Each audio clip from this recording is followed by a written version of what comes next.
All right. Hello and welcome everyone to the fall 2025 NCL season and NCL 101. Today we're going to go over everything that you need to know about NCL for this season. With me today here, we've got Jen and Kiwi from our challenge development team. So we're going to do a quick overview about the full season and then dive into some tips and tricks and suggestions as you prepare for the fall season, and we'll end with all of your burning questions. All right, so quick agenda here. We're going to go over the season timeline, go over the NCL categories, the scouting report, what existing resources we have for you to help prepare, and those reminders and tips for first-time players. So if you're watching this live or after we've posted the video, the gymnasium is open. So that's the practice environment where we have step-by-step guides on how to solve different challenges. This is a great way to help prepare you for the competition. This is available the entire season. So from now all the way till December 12th. It's actually open during the individual and the team games. And the practice game for that matter. So a cool thing that can happen is if you are stuck on one of the easier challenges in one of those games, you might be able to go back in the gym and find some resources that kind of give you some assistance with solving that challenge. So it's a good way for you to keep learning even during the game. Now we have the practice game October 13th through 19th. This is a week-long event. This is going to be some past challenges from a previous season. We don't have the guides there to give you kind of that experience of solving the challenges in the real world. But you are allowed to collaborate with your classmates, your teammates. And so it's a good, way to practice. Then we've got the individual game, October 24th through the 26th. Now, unlike the practice game, individual game, you have to do that by yourself. It's meant to be a solo activity because at the end of it, you will get your scouting report, which should be representative of your skill set. And, to make sure that we're keeping it all fair, you've got to play solo for that one. After the individual game, you're more than welcome to go and debrief with your friends. We'll also host a debrief on Discord. But during the game, that really needs to be kind of your individual activity. Now, we do want you to be able to develop skills working together as a team. And so we have the team game November 7th through the 9th. And you can compete in teams of up to 7 and solve as many challenges as you can. The structure of the individual and the team game, they're identical, but with a new set of challenges. And the team game typically has a little bit harder challenges to really take advantage of the fact that you've got more heads together on the team. So you can probably work on some harder challenges. And so that's a great way for you to collaborate. Just be very cognizant. Individual game is for you to do solo, and team game you can do it solo if you would like, but obviously it's more fun and you'll probably get a lot more progress if you work together as a team.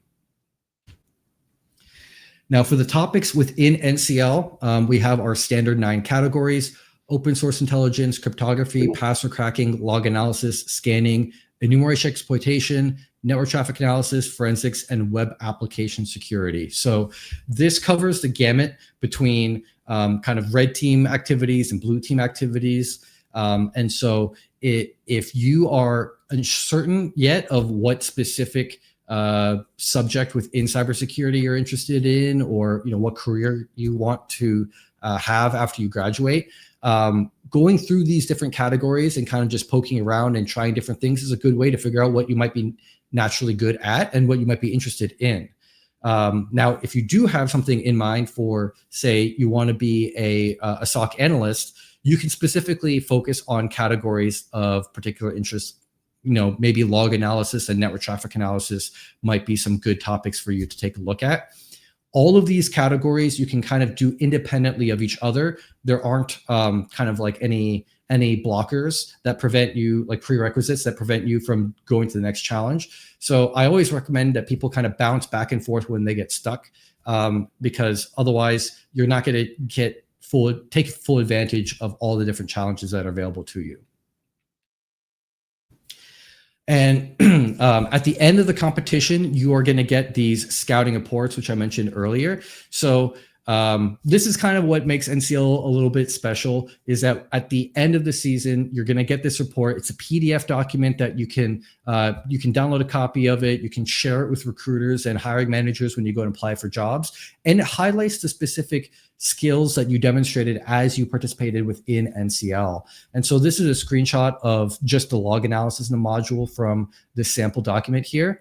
And you can see that on the right side, we have the different nice work roles. So the different types of jobs that this category might be applicable to. And if you are, for example, looking to be a SOC analyst, that would kind of be under here as like a cyber defense forensics analyst or a data analyst or security analyst. All of these challenges that you'll see will list the task that was being performed when you solve that challenge. My recommendation for all players, after you complete the season, you get this report, take a look at the report and really kind of look at the way that the challenges are being described in the language, because when you go and apply for a job, this is going to be what helps set you apart, because the first thing a recruiter or hire manager is going to do if you apply to be a SOC analyst, for example, is kind of ask you, hey, what do you know about being a SOC analyst? What skills do you have? And this report provides you with some of the language to describe what you can actually do, as well as those examples, right? If you have never done anything like being a SOC analyst, then the experience for NCL is going to give you that experience, as well as some of the language that you can use to kind of explain what you did and kind of impress the hiring manager with your practical capabilities. Now, moving on to different resources to help you prepare. I mentioned before the practice gymnasium. So we will have past challenges with those different guides to help you prepare. That's available throughout the entire season. We also do live webinars throughout the season, and we have past recordings as well. So if you go to the National Cyber League YouTube channel, you can go through and look at all those different past recordings. The webinars and those recordings are also embedded in the guides within the gymnasium, so you can access it that way as well. And then we also have the Trove, the Cyber Skyline Trove. You can access all these different resources from the NCL website, but on the Trove is going to be kind of the written tutorials and guides. A lot of those already in the gym, but we also have some additional guides that are not specific to gym content that are kind of more general as well. And then some quick things to know as a beginner. I can see here in the chat we have Jasmina mentioning that they're a new player in here, so welcome. Christian also new. Oh, we got a lot of new players. Okay, I'm just going through the chat now.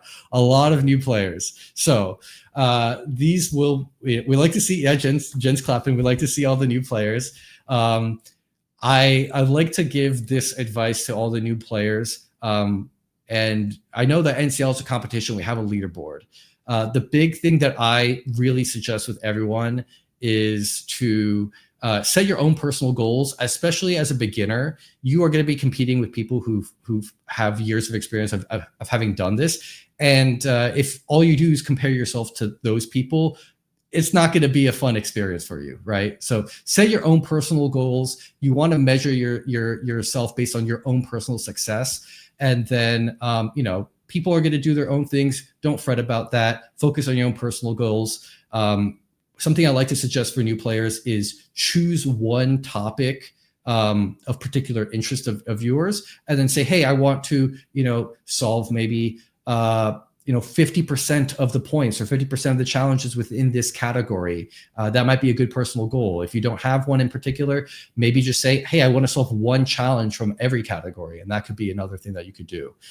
So focus on those personal goals. The next thing as well is to focus on scoring points rather than accuracy. So the way that the ranking system works is that whoever has the most points wins. If there's a tie, then accuracy is used as a tiebreaker, which means that as long as you have one more point than the next person, you will be ranked ahead of them. So rather than kind of being super paranoid about getting everything exactly correct and not making any mistakes, it's usually better to just kind of make some educated guesses. You have multiple tries per question. So focus on scoring the points rather than being too paranoid about making a single mistake. Oftentimes, if you can get it down to like 2 different options, 3 different options, you're better off just kind of submitting all of them and seeing which one you got right. And then you also end up learning by getting that validation of like, oh yeah, that is the correct answer. I can kind of figure out why the other 2 options weren't correct once you know what the correct answer is. Number 3, take good notes. A lot of times people kind of just like blaze through and then you get to the end and you kind of forget what happened. Taking notes is a good way to kind of help you retain that information and like identify what areas you still want to focus on, right? You can look at those notes and say, okay, based on my notes here, I was a little bit weak in these different topics. Maybe I want to take another class that covers that, or go watch some YouTube videos about that. It's really important to help you kind of on your journey to develop your skills. And the last thing here before I pass it over to Jen and Kiwi, remember to take breaks. I think it is very easy for people to kind of get tunnel vision and say, like, I'm going to solve this question no matter what. And then next thing you know, it's like 3, 4 in the morning and you are exhausted and you haven't eaten dinner yet. Make sure you take breaks. We're all human. Get some sleep, take a shower, eat some food. You want to make sure that you're well rested. Oftentimes, a lot of people discover during NCL kind of like the need to just take that break and how that really helps improve productivity. I know it can sound counterproductive to take a break and be like, well, I'm not working on it anymore, but sometimes your brain just needs a reset and you need to give that space to yourself. So those are kind of like the big highlights here. I'll pass it over to Jen and then Kiwi. If you guys wouldn't mind giving a quick intro about yourself and some of the advice that you'd recommend. So Jen? Yeah. Hi, everyone. Yeah, thanks for joining. I'm really excited, especially for our new and definitely for our returning players. Thanks for coming back. I'm actually also a former NCL player, and it's really fun now to design the game. So I'm a career changer, and I did NCL in community college and my team was a bunch of people who were a lot younger than me. So I remember my first time very vividly. It was a big experience also because, you're busy with classes. I know many of you all are busy with other things.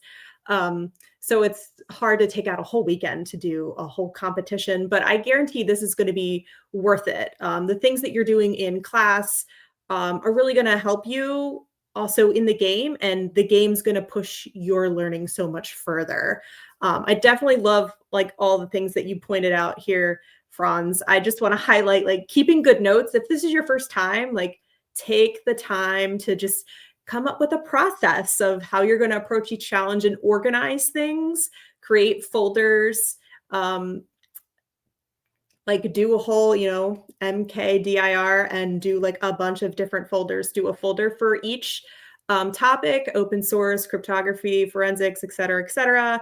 And within each folder, make a folder for each challenge, put the files in, like be diligent and keep things organized, because you might solve a challenge really fast, but then like come Sunday, you're like, oh wait, I need to go back. And if all your files are disorganized on your desktop, you're just going to be lost and flustered. And oh my gosh, I have to re-download this. It's going to be a lot. So keep things organized, keep track of what you've worked on, and it's going to help you in the future as well. And, I definitely have a lot of great tips in terms of first time. If this is your first time, Franz mentioned like setting goals.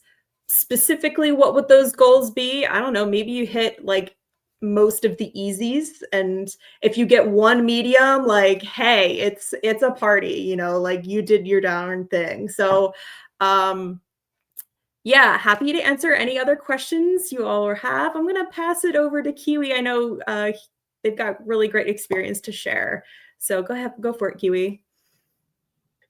Yeah, absolutely. Once again, welcome. I really, really hope you guys have fun. I am Kiwi. I am one of the challenge engineers at Skyline, and I make a lot more of the exploitation enumeration, web challenges, etc. My recommendations for you are to look up write-ups. Find CTFs that had similar challenges and look up write-ups that other people have written about their experience solving a forensics challenge or a web analysis or a Pwn challenge. And try to like at least understand the process that they're going through. Our challenges aren't going to be the same as other competitions, but the general premises are the same across the security field. Try to find write-ups on vulnerabilities, not necessarily just CTFs, but also vulnerabilities found in software. It is really, really supportive, especially if this is your first year, to not fall down the rabbit hole of like 15 Wikipedia pages, 8 YouTube videos, and then like 16 other tabs of different things. It's a lot more effective to look up the processes that people used because it'll explain alternative processes. They might say like, for this web challenge, I use Burp Suite, but I didn't really need it. You can just make Postman requests, or you can just make requests using your browser because it wasn't that complicated. You can be like, okay, cool. Now I know about Burp Suite. Now I know that I can use Burp Suite for web challenges to send requests, for example. The other piece of advice that I would hand is don't get attached to being the best of the best, especially if you're very, very new. If you're used to being at the top of everything, don't be attached to outperforming everyone, and don't compare yourself to others, right? Compare yourself to yourself. Look at yourself last season if you've completed before, and look at yourself this season. Say, okay, I've had improvement. I've had a lot more success in log analysis, and I wanted to work on that. And figure out what it is you want to improve. At the end of this competition, figure out what it is that you want to improve, create action items for yourself, and then check in with yourself next season and see if you had that growth that you wanted to see. Right, that's it for me. I think it's time for questions, yeah? Yeah, we'll switch over to questions here. I don't see a whole lot in the chat, so if you have any questions for us this season, go ahead and ask them. The first one I'm seeing here asking, how tough is the learning curve for someone who's new and has no experience whatsoever? It's an interesting one to answer because I feel like sometimes people say they have no experience whatsoever, but they don't actually realize that they have a lot of useful skills already. I think that most people, if you're coming in with some basic understanding of technology, computer science, or IT, even if you don't have any specific cybersecurity skills, a lot of those general critical thinking skills and tech skills are very widely applicable.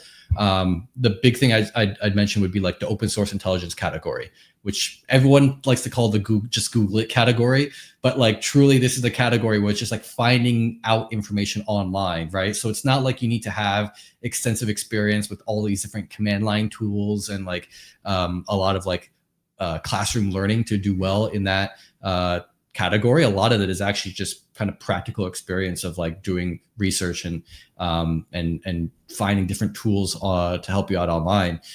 So that is pretty helpful. I'd also recommend just like, if you want to avoid a steep learning curve, go through the categories in the order that we kind of listed in the platform. So open source intelligence is the first category. Then after that is like cryptography. And so if you know how to do, some basic math and use some online tools, then cryptography is like a next like easy category where like you start off with primarily just like doing number conversions. And that type of stuff is something that you don't need a lot of experience with. If you go and you jump straight to like doing the numeric exploitation and web application security stuff, that might be a pretty steep curve. But if you kind of go in the order that we kind of presented in, that might be the best way to go there. Just do it in the order. I might also add, like, there are many ways to reduce the learning curve before the competition because the individual game doesn't really start until when? The end of October, right? So you got a month. You can take some time, go through the gym, and you can get pretty decent, honestly, going through the gym. Just looking through the write-ups and understanding the tools and recognizing the challenges is gonna be a huge boost. So if you have some time, I would go through maybe, at least 1 or 2 challenges in the gym, a night or every other day before the individual game, and I think that'll be really, really helpful.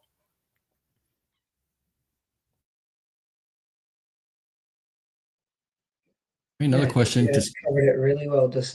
Next question is, does try hack me simulations do try hack me simulations help prepare for NCL? Yes and no.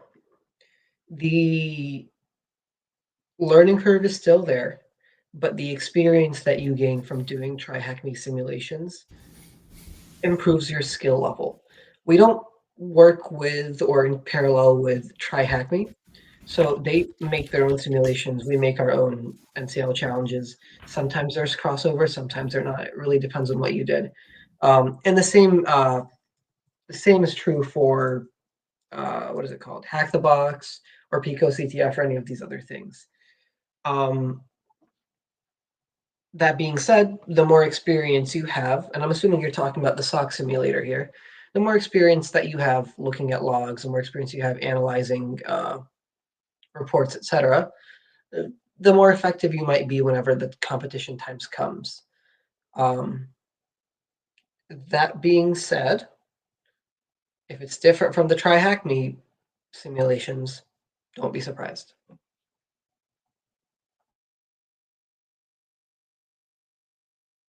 question: are there any fees after registration for using Gymnasium? No, there are no.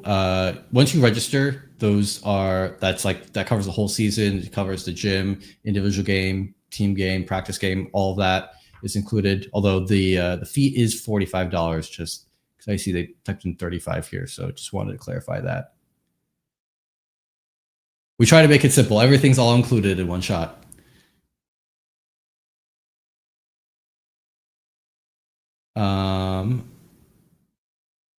Next question here. When do we get our scouting report? So the scouting reports come out about a week after the end of the team game. So you're going to get both your individual and team game scouting reports at the same time. I know oftentimes we get a lot of people asking for for their individual game scouting report before the team game. It's like, no, sorry, it's not. We do it all in one shot. So expect it to be available because we're in the fall season. So usually we have it out like right before Thanksgiving, like the week before Thanksgiving is when the scouting report comes out.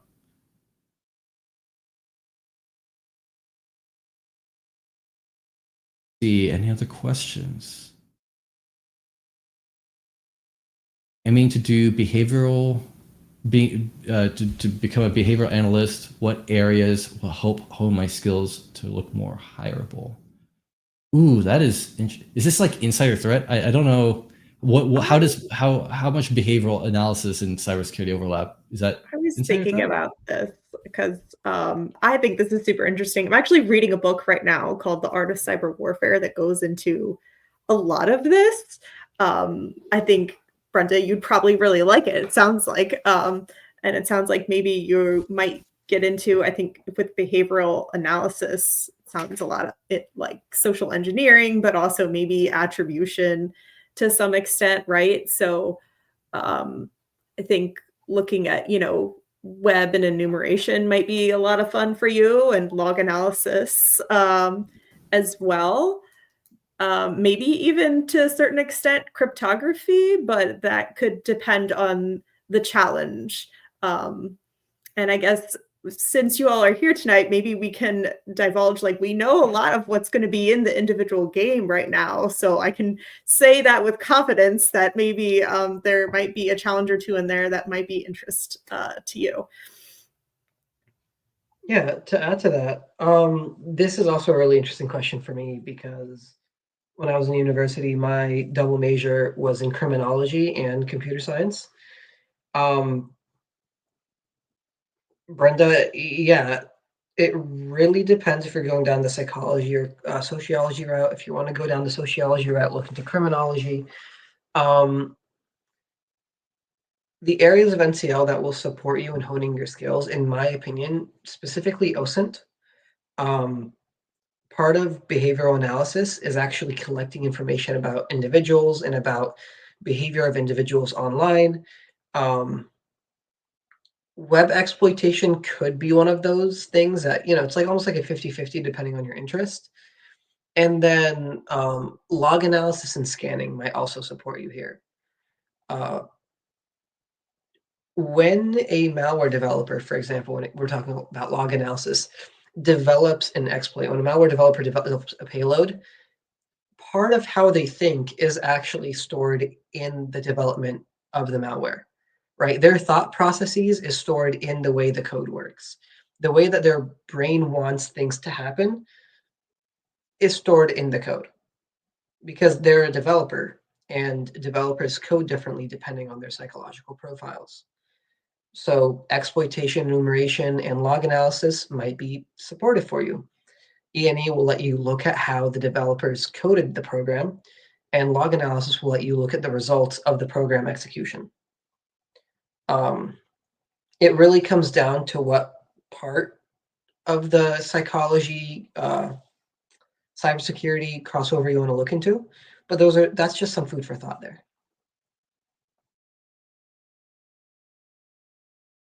All right, next question. For the challenges that make use of Linux terminal virtual machines, how do we access them from the Cyber Skyline webpage? Oh, that's a fun one. Okay, so yeah, the ones that give you a terminal environment, they are like directly in the browser. You don't have to like download any additional software or anything. It like runs straight in your browser. So that's very convenient. We will typically have a handful, like in individual game, usually like between 3 and 5 different challenges that have one of those like terminals. I think for team game, we typically have like more like 5 or 6. Yeah, for those you could do it. It's directly within your browser. A lot of the challenges as well, even the ones that give you like the terminal environment, if there are any additional like log files or binaries associated with that, you can also, if those are available, you can download them and run them on your own machine as well. So depending on the challenge, you might get that optionality. But yeah, you don't have to worry about like installing anything special to gain access to those.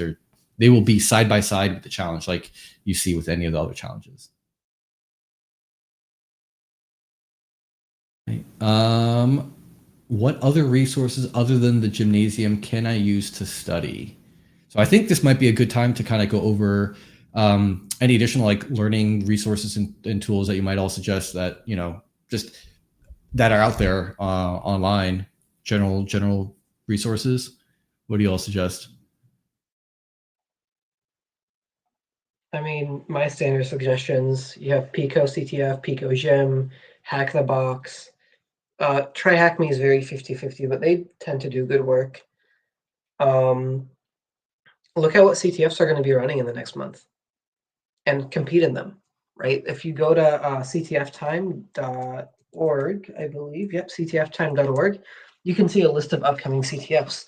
Look at the ones that people are actively signing up for, maybe ones that people aren't, and then figure out which one of those you want to practice with. And when you do them, don't be attached to getting everything right, but use it as practice for NCL. Use it as a way to prepare for NCL. And the best part about it is that then you can, at the end of that CTF, you can then look at the write-ups. You can look at the write-ups that were made about that CTF and you say, oh, okay, I struggled on this reverse engineering one because I didn't understand this part of it. And this write-up helped me. And that might support you further down whenever you compete in NCL. Beyond that, Pwn.college, amazing resource. It's really good starting from 0 to hero. If you complete all of Pwn College, you are probably solid enough to get most entry level, if not like medium level jobs in the field. And the best part about it is if you find the Pwn College folks at conferences, they will give you belts. They will give you like a white belt, yellow belt, blue belt, etc. And they will belt you and there will be a belting ceremony and everything if you go to a conference that they're going to. I think those are like really good if you have a lot of time to go ahead and investigate resources. So like if I have a whole couple days during the week to spend on Try Hack Me or doing training, 1,000% do all the things that Kiwi just said. If you're watching this on YouTube or whatever, like go ahead, rewind it and make sure you take notes because they're legit really great. And they're going to help you. But they might not exactly help you with every challenge. They're not going to line up perfectly like Kiwi's mentioned before. So what are some other things that you can do? Let's say you don't have a lot of time. Maybe, if you're doing some coursework, your books are actually really useful. There's a lot of things I know since I took mine in community college, I did the NCL.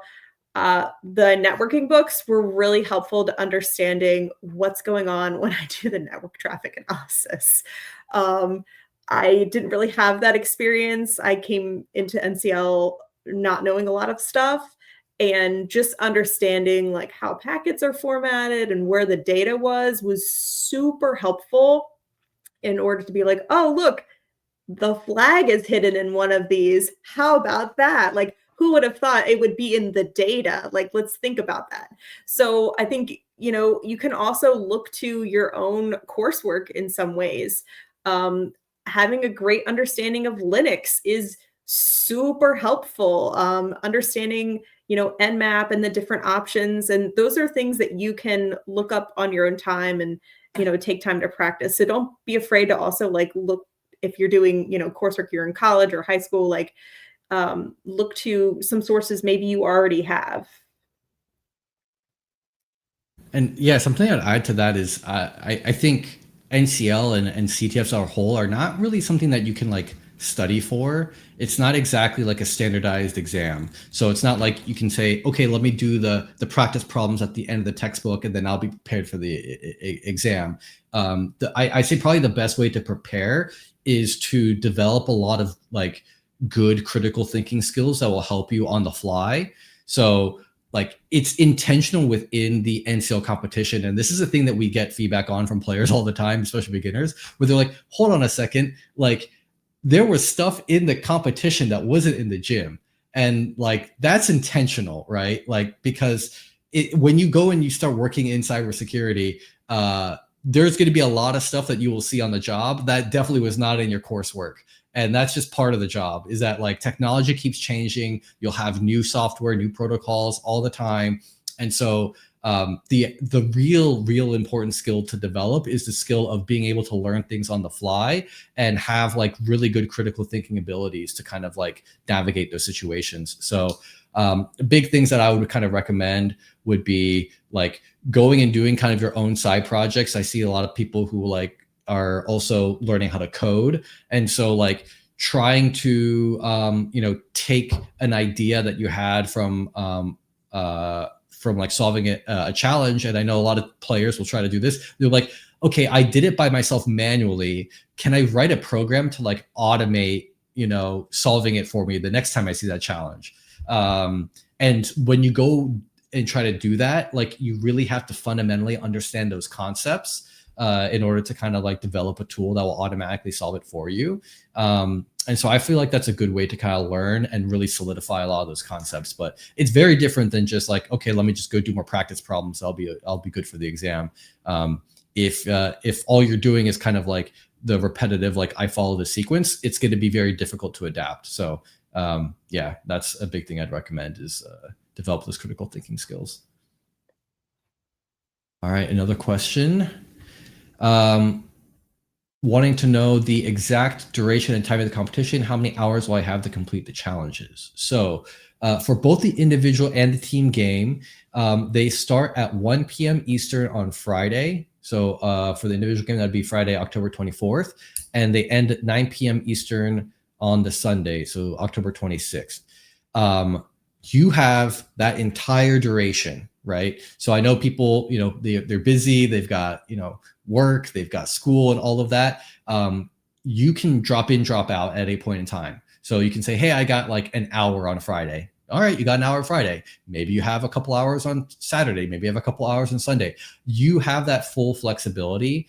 They're really there really is no penalty for you kind of like needing to pick and choose how you want to spend your time. I will caveat that by saying that in the event that there's a tie in points and accuracy, whoever completes first breaks the tie. But also there is like almost nothing, like very, very few, except like, maybe top 5, top 10 on the leaderboard, very few circumstances when you're having to do a tie break on points and accuracy. So yeah, you don't have to really sweat it. If you got other things going on, that's totally okay. Don't feel kind of pressure to do everything in one sitting. And I wouldn't recommend trying to do everything in one sitting. That's probably not very helpful for you, or healthy, actually. All right. Are there challenges you can do on a phone? Do you need PC for all of them? So doing them on the phone could be tricky. Yeah. Mainly, I mean, you can actually load a lot of the site on the phone. You have so little space on the phone to like do much with. And like, I mean, most people are kind of saying, hey, I want 2, 3, 4 monitors to work with when they're doing challenges. So trying to do it on a little phone can be tricky, but like, technical limitations primarily are like, if there are tools that you need to solve the challenge, those tools might not run on your phone. Not really a limitation of the platform, the site itself, but like, you needing the right tool for the job. I don't know. I don't know if there's any other advice on doing NCL on a phone.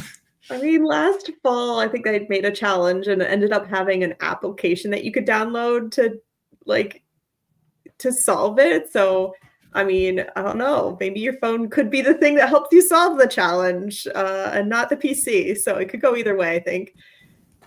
I have heard claims, and I've seen it in our analytics. There are some people, and by some I mean like 2 or 3, that will try to do NCL on a Samsung smart fridge. I don't understand it, but like, God bless, like if you want to go for it, you could go for it. Yeah, I was gonna say, I have done some of the challenges for fun on an old phone I have running with Kali NetHunter. I have solved an OSINT challenge on the fridge, and I've solved some like other challenges. I don't recommend it if you're somebody that like, you don't have the time to do all of an NCL competition, and that most, if not all, the material in NCL, and you're just trying to challenge yourself and like add additional difficulty. Maybe try to pull out a phone and do it. That can be like once you've 100%ed a game, you go back and you do it with harder difficulty. Do it on a Raspberry Pi. Do it on a phone. Do it on a Samsung smart fridge. See how far you can get. But if it's your first time, you're going to suffer if you try to do it on a phone.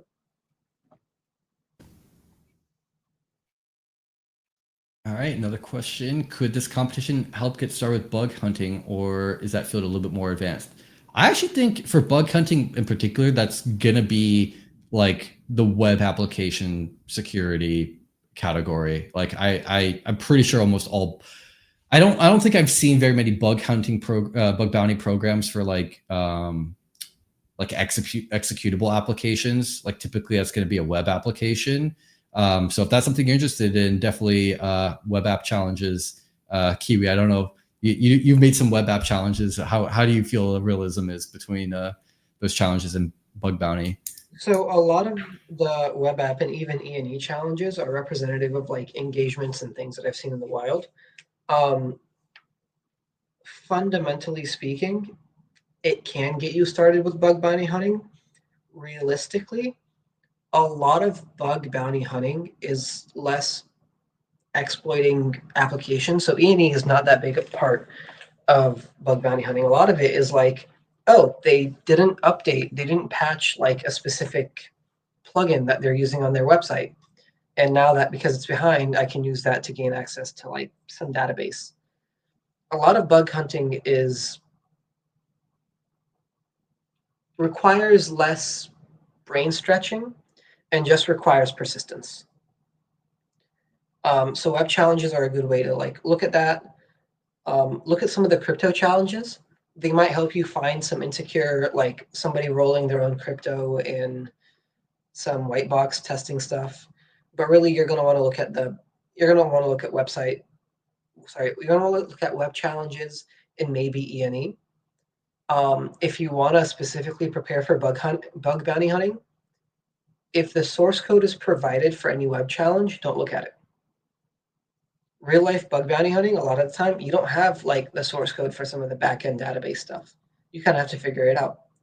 And that increases the difficulty quite a bit.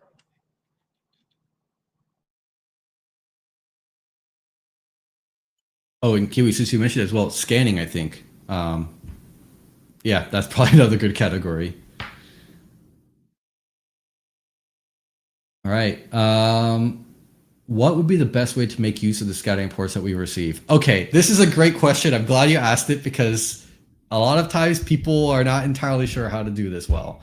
The number one thing that I would mention with the scouting report, you are primarily going to use it when you start talking to a hiring manager. I think I mentioned this earlier.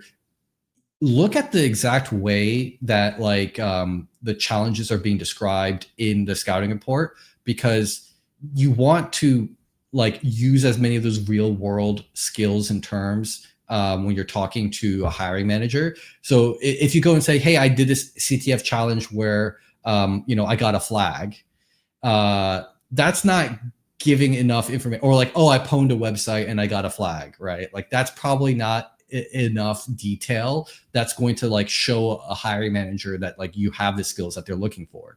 So when you look at the way that we specifically write out the descriptions of the challenges, we are specifically trying to use language that will resonate with the hiring manager. So it's a good reference for you to look at before you go into interview, and then you can use that language when you go and talk during the interview. Another big thing is that people will put their scouting reports on their resumes. I think this is a great thing to do. Make sure you do it correctly. People will oftentimes put their ranking on how they did an NCL and then maybe like a link to their scouting report, because you can also give a link to your scouting report. That is going to be pretty limiting in terms of like how much it's going to set you apart, because whether it's NCL or Try Hack Me or Hack the Box, like there are so many people who are doing all these different activities, and they will say, hey, I'm top 1%. Somehow everyone's managing to be top 1% and Try Hack Me or Hack the Box. I don't know how it's possible. The math just doesn't seem to be mathing on this one. But what will happen is that like the numbers will start to kind of look very samey to the recruiters that are looking at your resume. Can they tell the difference, practically speaking, by someone who is number 7 on the leaderboard versus someone who's number 17 on the leaderboard versus someone who's number 70 on the leaderboard when there's 5,000 people on the leaderboard? Like practically speaking, like these are just numbers that are going to be kind of not easy to internalize to the recruiters. And so what's more important is actually to kind of like put NCL as like an extracurricular or some like additional experience on your resume, and then use that same language from the scouting report to describe what you did within NCL. So maybe highlight like, the top like 2 or 3 challenges that you solved at NCL that you're most proud of, that were most challenging for you, and put that in the extracurricular section of your resume. Because then when the recruiter's looking through, they're doing a lot of like keyword searching. They're looking for like how people are describing the way that they solve problems. Doing it in that way where you describe the activity rather than just putting a ranking or a score is going to help the recruiter and the hiring manager understand a lot better versus just the number, right? So that's like another thing, is that like, even if you don't have, like I said, like somehow the math isn't math. There's no way everyone is top 1% and Try Hack Me and Hack the Box. There's no way. It's to me, it's less important what your actual ranking is and more like the way that you describe that experience. And so even if you're, not the best ranking within NCL, put it on your resume. Just don't put the ranking. Just describe your experience and what you did, and that will be just as useful when you're applying for a job.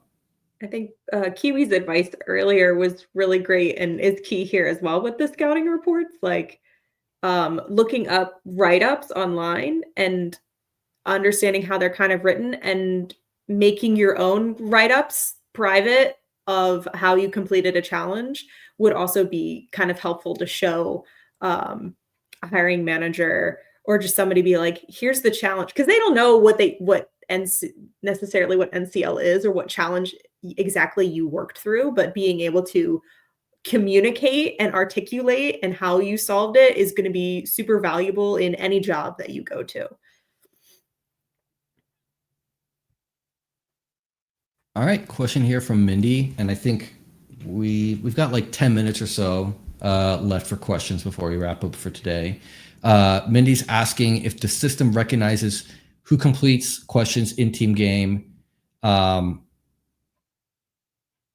Okay, so or is the system truly set up to record the results of the team? So the system does keep track of who is specifically submitting the answer. That does not get displayed in the results about who submitted the answer. So if you go and look at any of the challenges in the sidebar for each of the challenge, in the sidebar, there will be a button to look at the submission history, and it will tell you who on your team submitted each answer, whether it be correct or incorrect. So you can see if you're trying to like, do your own bookkeeping and figure out like who submitted what, you can see who submitted it. We intentionally don't like indicate who submitted what answer in the scoring because sometimes that could be misinterpreted. Like we've seen some situations where coaches might be like trying to assign grades based on who submitted how many questions and challenges within the team game. And like, we know practically speaking that you might have, some teams will coordinate and they say, hey, one person submits all the answers so that we don't have a crazy free for all. And then it skews the way that the data looks. So yeah, it is recorded by the system. If you want to know what it is as a member of the team, you can go through all of the questions and you can look at the answer submission history and you can see who submitted it. But like, we are intentionally not having that be prominent in the results. The coaches do have a breakdown where they can see how many points were earned by each player, but it doesn't like go into detail in terms of like, okay, person A solved these questions and person B solved those questions. It's mainly there as kind of like more of like an activity, participation thing rather than like trying to do strict attribution. And then I'll take this other question, which is very similar as well.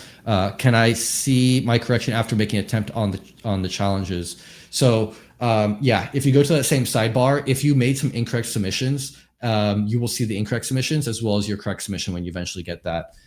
So you can see all of those there. The system will also prompt you. This is another thing we see people doing. If you try to submit the same answer that you previously submitted, the system will like give you a little warning. And it'll be like, are you sure? Like you submitted this before and it was wrong last time. Are you sure you want to submit the same thing again? I mean, generally speaking, if you get that prompt, you probably do not want to submit it again. If we do make updates to challenges and say like, because sometimes it'll be the case that someone discovers a technically correct answer that we didn't identify before, we will retroactively go and mark all submissions that are correct as correct. You won't have to manually like resubmit. The system will handle it for you. So yeah, that's there is a way to go see your past submissions, and I would not recommend resubmitting something you've already submitted. Okay. So what helped you get over first time nerves? I feel like this is a good question. What do y'all think? First time nerves for NCL. I think there's just a lot. It's a lot of challenges, and there's very little time. At least for me, at least when I did it the first time, there's a lot going on around you, and of course, like there's still school going on that you might also need to do. So I think going through the practice game, the very first time I did the practice game. And that was helpful to be like, oh, I see what it's going to kind of be like. I got it. Like, okay, it's kind of like the gym, but there's no hints and I have to figure it out on my own. Got it. All right. I think that did help ease things a little bit. And I also had like a team, a team does help out when you get to the team part. I think it gets more fun.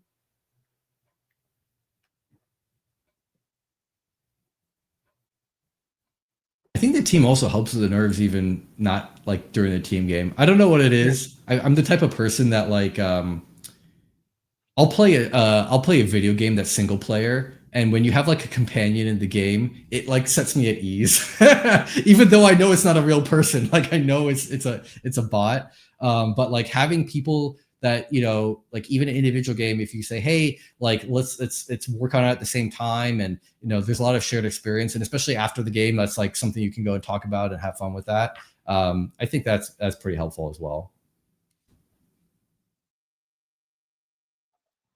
My advice to you is also like figure out what you have nerves about. Is it being as good as other people on your team? Is it performance? Because in the end, like the intention of this is to learn and have fun.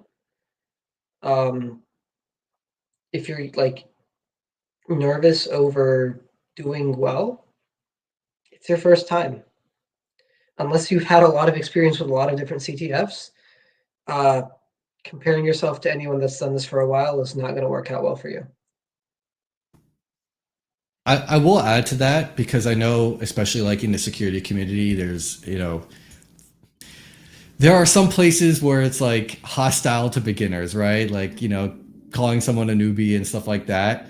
I mean, being a newbie just means that you're new. Like everyone starts from somewhere. Everyone's a beginner at some point in time, right? So, like even the people who are doing way better than you are, they had to be a beginner before they got to that point in time.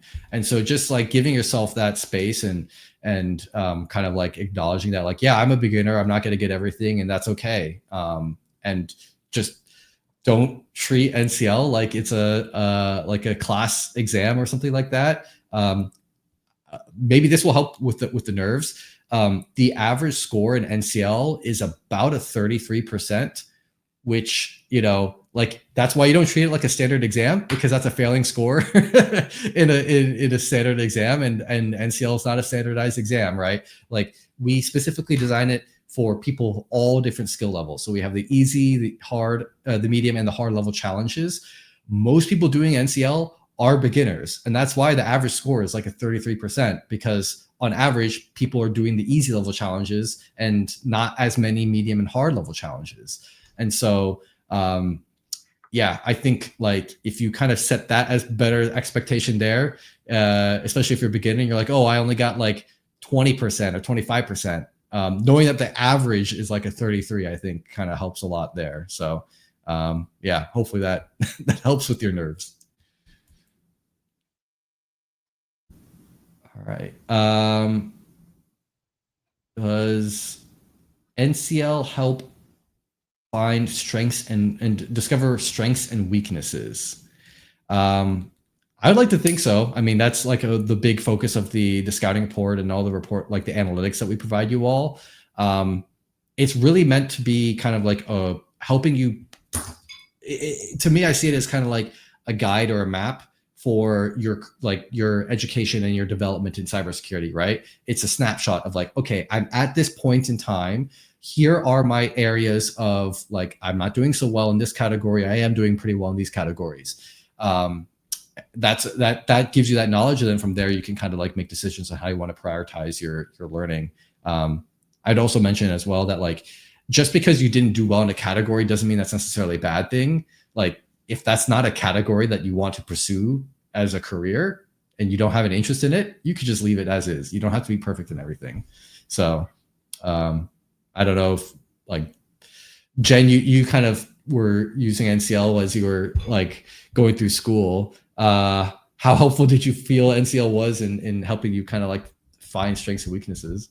I think it showed me that I was doing really good in class because I was able to take what knowledge I had and apply it to something else and something, you know, situations that I hadn't approached before. So I don't know that it told me my direct strength other than I was able to solve challenges and it gave me confidence, you know. And I think in a industry that has prevalent imposter syndrome, confidence is like a awesome thing to have. So 1,000%.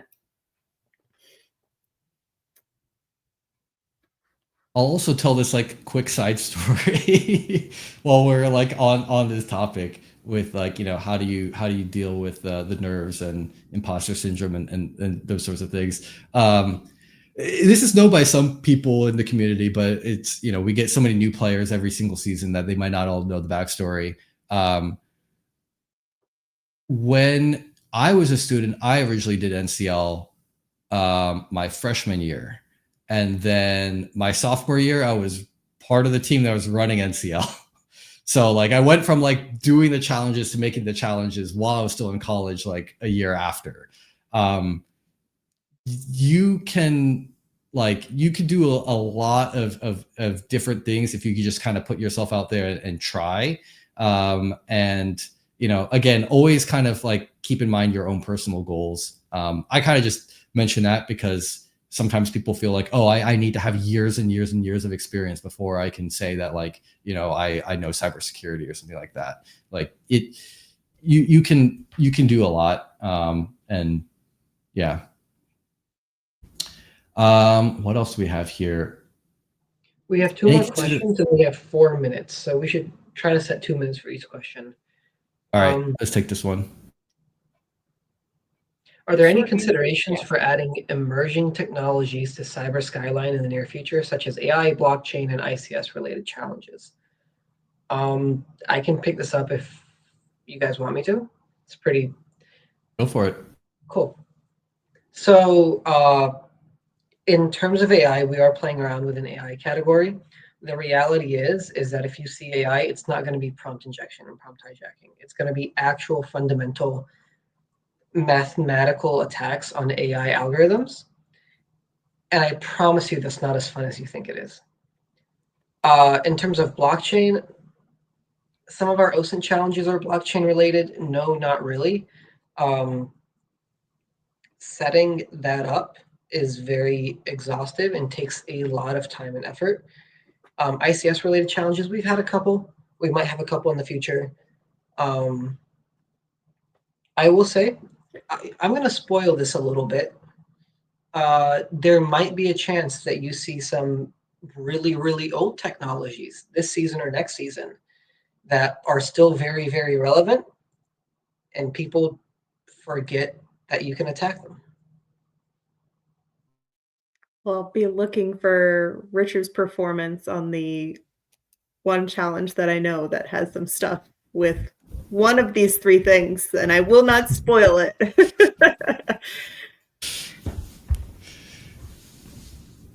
Okay. I will say as well with AI challenges, quick reminder for people, like when you're using AI to participate in the competitions at NCL, just make sure that you're not using it to replace your critical thinking, because sometimes people will just like copy and paste a question to AI.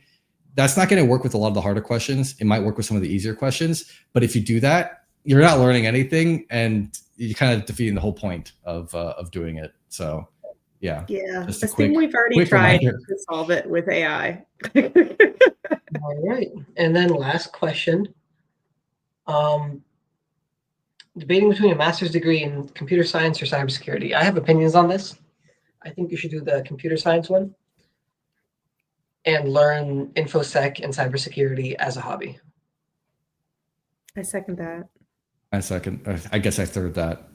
I think my general thing on this is that computer science is a broader like domain, and so it gives you more flexibility with your career.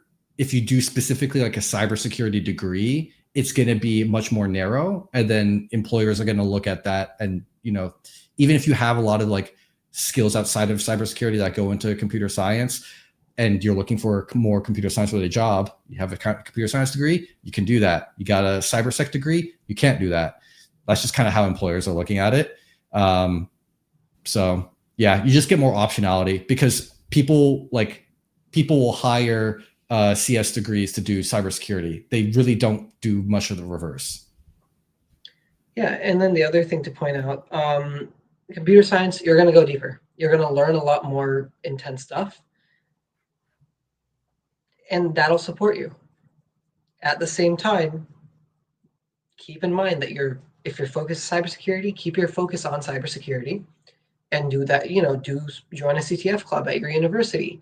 Go find ways to learn cybersecurity from your professors. Maybe one of them does research on cybersecurity, etc. All right. Well, we are now at the end of the hour. So thank you all for your amazing questions. We hope you're just as excited as we are for this season. If you have any questions to follow up here, we're posting the link to the Discord in the chat there. That's probably the best way for you to get additional answers from the rest of the community as well, especially if you're looking for advice and guidance. That's probably the best place to go. If you have like technical questions about like the platform and like registration, stuff like that, please go open a support ticket. Our team can help out that way. But yeah, with that, hope you all have a great evening and a great fall season. So thanks everyone. Take care.